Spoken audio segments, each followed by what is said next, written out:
I think it was Martin Luther King that said the arc of history is long, but it bends towards fairness. The key thing is, it doesn't bend that way by an act of God. It bends that way because people like me and you bitch and moan, and we try to yank society in a better direction than what society currently is at that particular time. As an African American, we have had a complex history in this country, and that's putting complex mildly. There's a lot of being loaded into that term complex, even in the way that the prosecutions of the law still govern us, even in the attitudes of people that are still here. But from the standpoint of law and from the standpoint of the, let's say, the overt opinion, racism is bad. Sexism is frowned upon.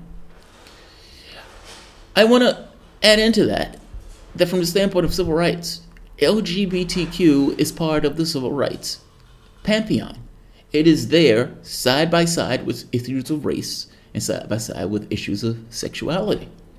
One, Amy Stevens, worked at a funeral home. When she told her boss that she was leaving that funeral home, her boss, or when she was transitioning, meaning she was changing her sexuality, her boss fired her. The EEOC, Equal Employment Opportunity Commission, took him to court over this and won the case.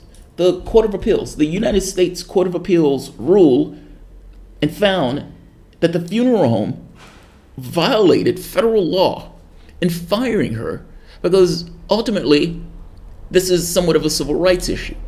All of her skills and knowledge and abilities haven't gone anywhere.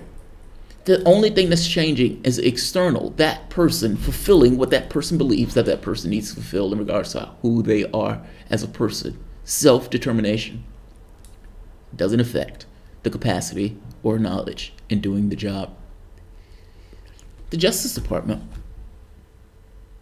similar to the story or pursuant to the story that I filed earlier, because understand, if they're trying to eradicate this idea of transgender from the federal law, they're not doing it for shits and giggles. They're doing it for issues of policy because that policy is going to be used in other scenarios.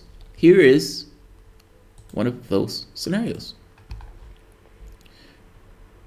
The Justice Department today told the U.S., this was a few days ago, told the U.S. Supreme Court that businesses can discriminate against workers based on their gender identity without violating federal law.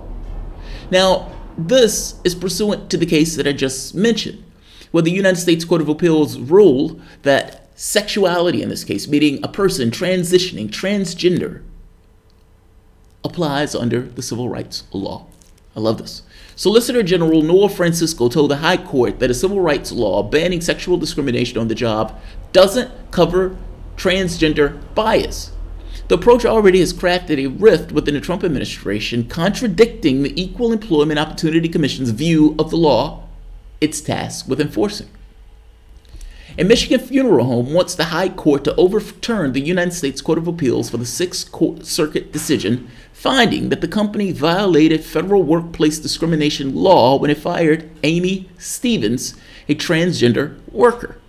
The EEOC successfully sued on behalf of Stevens in the case, but the Justice Department has the sole authority to represent the government before the Supreme Court. The Department of Justice told the High Court that the Sixth Circuit got it wrong.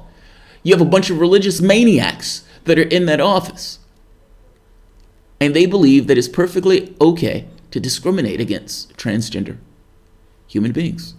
The Court of Appeals misread the statute and the court's decision in concluding that Title VII encompasses discrimination on the basis of gender identity. Francisco said in a brief, "How horrible of a person you must be to wake up in the morning and come out and say something like this. Arguing on behalf of discrimination. When I go to bed at night, I go to bed with a clean conscience. Because ultimately, I believe that even though I fuck up like other human beings, at least I try to be on the right side of assisting people in expanding their self-determination and their own freedom or freedoms." Francisco wakes up in the morning, puts on his pants, and argues that a human being can be discriminated against on the basis of their sexuality. Let's keep going. Let's go further. With his ruling in the funeral, The Supreme Court is expected to decide on the coming months on whether to take up the case. It is because it may ignore it. The Supreme Court could ignore it. But that said, you have a bunch of Republicans who are on the Supreme Court who may be perfectly willing to take this case up and strike this down. A bunch of religious maniacs. Let's stop pretending that the Supreme Court is an impartial actor. It is not. People wouldn't fight so hard with this idea of making the argument for the presidency if the Supreme Court was an impartial actor, if they read the law in an impartial way. They do not. They do not. Say the name, shame the devil. The Department of Justice brief follows a New York Times report that this is the one I did earlier. The Department of Health and Human Services is considering limiting the definition of gender to the sex assigned at birth. Transgender doesn't exist. That's what it's trying to make the argument. Within his ruling, the Federal Funeral Home Court, Sixth Circuit, last year became the first federal appeals court in the country to conclude that transgender bias is a sex discrimination under Title VII of the 1964 Civil Rights Act. It previously recognized transgender discrimination as a form of prohibited stereotyping. I love that. I love that. The court, and I love what this person, the person said, the judge, because what the judge said in this case makes all the sense in the world. The court said Harris Funeral Home violated the law by firing Stevens after she told owner Thomas Rose she was transitioning to a woman. It is analytically impossible to fire an employee based on that employee's status as a transgender person without being motivated, at least in part, by the employee's sex. After all, the person is transitioning sex. If you're going to make an argument here that this doesn't include sexual discrimination, how do you disassociate the fact that that you're firing the person because the person is transitioning to another sexuality? I love that. That's perfect sense. Judge Karen Nelson Moore wrote for the Sixth Circuit Court. The court rejected the company's claim that Stevens overstepped the funeral home dress code requiring her to wear clothes corresponding with her birth gender, and that allowing her to continue to work at the funeral home would distract mourners. The person died, but they're so concerned with this person who's transitioning. If they are, sad day for them. Kick rocks. It also said that the company wasn't protected by federal religious freedom law, even though Rose said allowing Stevens to continue working there would conflict with his Christian beliefs. I bet it would. I bet it would.